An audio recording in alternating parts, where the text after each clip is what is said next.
SMC chairman says every effort was made on their part to stage Panorama 2017. We visited the project every day, so we noticed nothing was done on Wednesday, nothing was done on Thursday.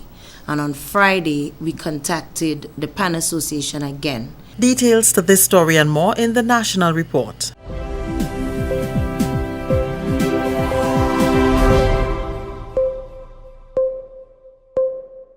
With the National Report, I'm Leslie Ann Johnson Cornwall. An official report following an investigation into the circumstances that led to the postponement and eventual cancellation of Panorama 2017 could be in the hands of the Ministry of Culture in about 2 weeks. Information will be relayed through the permanent secretary in that ministry. The SMC held a press conference on Wednesday to highlight some of the issues that occurred before the postponement. Chairman Ms. Genevieve Gibbs says all avenues were exhausted to have the stage constructed, and an individual recommended by the Steelband Association was fully paid and agreed to have the stage ready for Fantastic Saturday. She says during all the discussions and negotiations, there were regular checks at the National Stadium to look at the progress of work. We visited the project every day, so we noticed nothing was done on Wednesday, nothing was done on Thursday. And on Friday, we contacted the PAN Association again. They did give us the commitment that it will happen. Saturday morning, again, we visited because we noticed nothing was happening. So we visited at about 7. We again contacted Mr. Greenwich, who indicated that Double D was going to commence Saturday morning at 7. At 2 o'clock, we again visited the compound, and Mr. Greenwich was there assisting with the construction of the ramp. He then indicated that they needed an additional 45 platforms at that time. Now this is Saturday afternoon at 2:30. They still gave us the assurance that it will happen. When we got to the stadium at 6 o'clock, the stage was probably 3/4 complete and skirted. But they were part of the process from day one, as the minister alluded to. When we met with them on the 7th, we indicated to them that we called every construction company looking for platforms, because that is what we agreed to. Culture Minister Senator Brenda Hood says it is an unfortunate situation that must never happen again. We are going to be looking at the possibility now of having our own stage. So going forward, these problems cannot occur. We will not be depending. Vice Master, as far as I'm concerned, should not be having to rely on one individual or one group. If you have your stage, then you don't have those problems. The National Disaster Management Agency, NADMA, and the Met Office are monitoring a low-pressure system located about 530 miles northeast of Grenada. The system is moving west at 15 miles per hour with maximum sustained winds of 30 miles per hour. A press release from NADMA says the system is producing showers and thunderstorms, which are showing signs of becoming better organized. Environmental conditions appear generally conducive for development, and it has the potential to become a tropical depression while it moves westward across the tropical Atlantic Ocean and across the Windward Islands into the Caribbean Sea on Friday. Because the Tri-Island can expect overcast conditions with heavy showers and thunder showers from tonight into Friday, residents in flood-prone areas are urged to take the necessary precautions. With government continuing to invest in its human resource, the latest batch of scholarship recipients is jubilant about their good fortune and the ability to pursue higher education undeterred and financially supported. During an awards ceremony held recently, 77 students received undergraduate and graduate scholarship awards valued at $20.4 million to attend the St. George's University, as well as universities in Cuba, China, and Trinidad and Tobago. Most of the scholarship recipients are youth who, through the financial support of the Government of Grenada and its partners, are now able to achieve or continue pursuing long-awaited dreams. Asoin Bain, who is from Monjaloo in St. George and an employee at Clare Harbour, is on the road to becoming a medical doctor. He is thankful to all stakeholders involved. I was pretty pleased when Mr. Schoon called me and said, "Asoin, you have been successful for the scholarship." I was on work at the time, and the rest of my day was pretty awesome.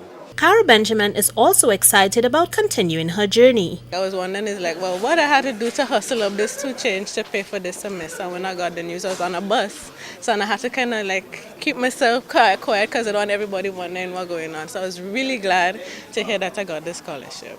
Janice is a true success story. Coming from extremely humble beginnings, this young lady from Paradise St. Andrew has worked her way up the ladder and is headed for her doctorate in administrative management. I always said to myself, I have to become a doctor before I get to the age of 35.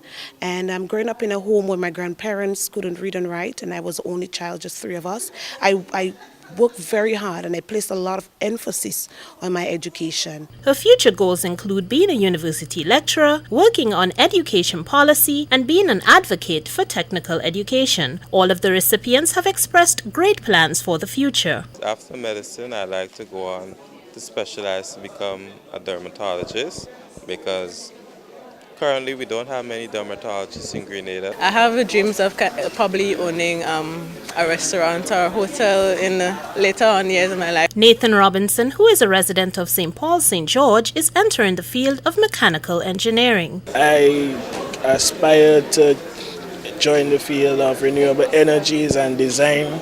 So I feel like mechanical engineering is the best way to get into that. The opportunity means a lot to the recipients. I want to say thank you from the bottom of my heart. Thank you for believing in me and thank you for believing in us.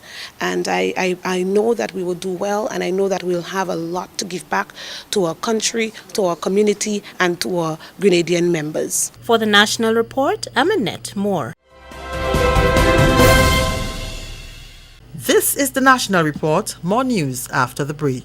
So the time for fetting and having fun is here, but that doesn't mean you have to be an irresponsible parent as you go about it. This carnival season, you can make a difference by keeping a watchful eye on your children, knowing where they are and whom they're with, ensuring they attend age-appropriate events, making sure they're not exposed to dangerous situations or activities involving drugs, alcohol, or sex, and of course, leading by example. Remember, even though it's carnival, your first responsibility is to your child. A message from the Child Protection Authority of Grenada, working in the best interest for the greatest good of the child.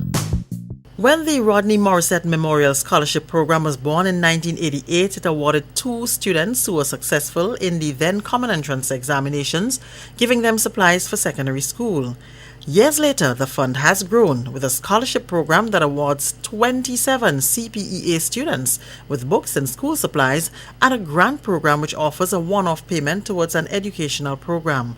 During an official awards ceremony on Thursday, President of the Communal Cooperative Credit Union, Claudia Alexis, says this year more students have been added to the list of beneficiaries. The Rodney Morissette Scholarship Program, which is named after the late founder of this institution, Mr. Rodney Morissette, started in 1988. At the inception of the program, only 2 scholarships were given every 5 years. Today, we are proud to put on record that scholarships are given annually, and currently 27 students are benefiting from our scholarship program. This year, 6 additional scholarships and 8 grants will be awarded. The 5-year program caters to successful CPEA students and students already under the scholarship fund. Acting General Manager Mrs. Shirla Harris Fields reminded the parents and students that to maintain the scholarship, their grades and deportment must be excellent. We would really like to help everybody that applies, but obviously we can't, and it becomes a very interesting and tedious and sometimes heart-wrenching kind of process. But at the end of the day, one of the things that are most significant is the performance of your child and the conduct of your child as reported by the last school. And so students that perform well are the students that will be awarded. The Grenada Independence Planning Committee is giving back to the community and saying thanks to local sponsors who assisted with its annual Independence and Grenada Day activities. On Thursday, President Sandra Pierre presented plaques to 3 of their main sponsors, Co-op Bank, SGU and MNIB, while checks were presented to the Father Mulligan Home for Boys and Mount Zion Library as a way of giving back to the community. She says the sponsors are showcased in all the events organized by the planning committee. So on Saturday coming up, we'll have Grenada Day, which is a huge event in Toronto for Grenadians, and not just Grenadians. Thousands of people show up, and these sponsors will be promoted. So Co-op Bank, SGU, Marketing Board, all the organizations locally and those in Toronto that usually help us out. And then we have other activities throughout the year. We started in December to have a Christmas bazaar, so bringing a Grenadian Christmas spirit to Toronto. People come and get their sorrels, and actually we have people that will fly down just before and bring stuff back up again. So getting that experience, and so all of these activities will showcase our sponsors throughout the year. Ms. Pierce says donations of supplies for elderly homes and children's homes will be donated in September.